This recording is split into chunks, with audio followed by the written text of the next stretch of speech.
sa garden. So for today's video po ay papakita ko po ang mga pinadala pong picture ng aking kapatid na nasa Amerika ay natuwa po at sila po ay naglibot po sa kanilang mga kapitbahay na may magaganda pong decoration ng parang Halloween. Nakakatuwa pong tingnan, kaya kasarap po din nga sa Amerika pagka mga ganun, kasi iba po din ang kanilang paglalagay po ng mga display ng mga decoration pag Halloween at pagka Christmas. At isa pa po, nag-birthday po yung aking pamangkin po sa pinsan na napaka-cute naman po, si Zay. Ipapakita ko rin po yung kanyang mga pictures. So ganun muna po. Sunod na po ulit yung mga ating paghahalaman sa kung ano man po yung mga pinakikita kong video. Salamat po sa inyong panonood. Salamat po sa mga nagsusubscribe. Salamat po sa mga sumusuporta. Tuloy po ang aking pagbibideo para po maaliw po kayo, masihan po kayo. Salamat po. Good morning po. Good afternoon. Good evening. Anumang oras po kayo nanonood. Marami pong salamat. Bye-bye.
Ipapakita ko din po sa inyo yung aking ginawang simpleng decoration po ng Halloween.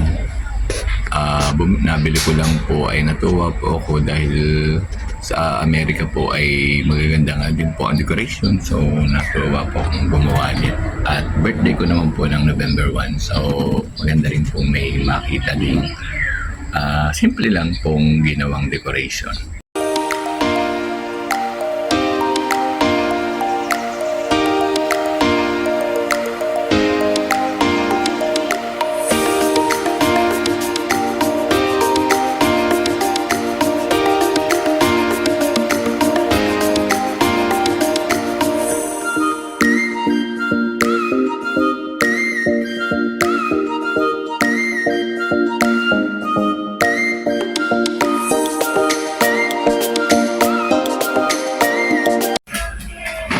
Pakita ko naman po sa inyo yung cute na pamangkin ko sa pinsan na nag-celebrate naman na kanyang birthday. Nakakatuwa. Happy birthday, si good girl lagi.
Marami pong salamat sa panonood ng mga simple kong video.